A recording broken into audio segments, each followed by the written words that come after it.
In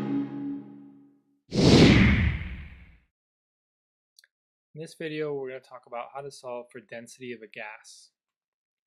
So density of a gas, you may remember from chapter 3, is mass divided by volume. We can determine the density of any gas at STP if we know its formula. So to find the density, all we need is the mass, and we can use the molar mass off the periodic table, assuming we have 1 mole of the substance. And we need the volume, and assuming it's at STP, we can just use the molar volume, which is 22.4 liters. So let's find the density of carbon dioxide at STP. So density equals mass over volume. The mass of, let's do the volume of carbon dioxide first. It's 22.4 liters if it's at STP. Now the mass of carbon dioxide is its molar mass right off the periodic table. So carbon weighs 12 and oxygen weighs 16, but I have 2 of them. So 12 plus 16 plus 16 would be the molar mass of carbon dioxide, which would be 44 grams per mole. So we'll plug in 44 for our mass, and we just need to divide those two numbers. 44 divided by 22.4 will get us 1.96 grams per liter.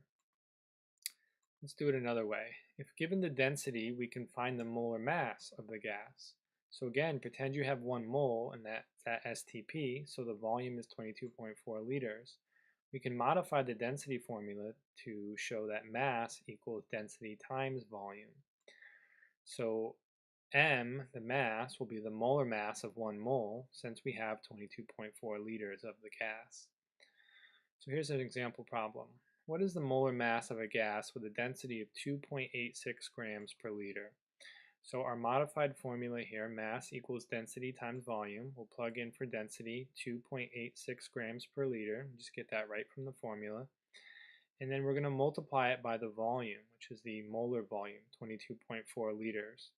So notice that I wrote the units. This is very important because I want to show you what happens when you write the units. If I have liters below and liters above, they cancel and they cross off, and I'm left with grams, which is a unit of mass, which is what I'm solving for, so I know it's set up right. So I always like to do that whenever possible.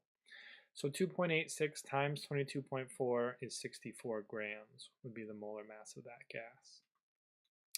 So we can take advantage of the molar volume, 1 mass of any gas at STP equaling 22.4 liters, to solve for gas density problems. But be careful, this only works for gases and only at STP conditions. So let's also summarize the last couple of videos we've watched so far and all of the conversion factors that you should now be able to do. So these 4 items are all equal. 1 mole of any substance is equal to its molar mass in grams per mole, which is also equal to 6.02 times 10 to the 23 representative particles of that substance. And it's also equal to 22.4 liters of a gas at STP. So we can make conversion factors to convert from all 4 of these things. It doesn't matter what they start you with, you should be able to convert to any of these units using the appropriate conversion factors in the right places. I hope this makes sense to you, and if you have any questions, please let me know.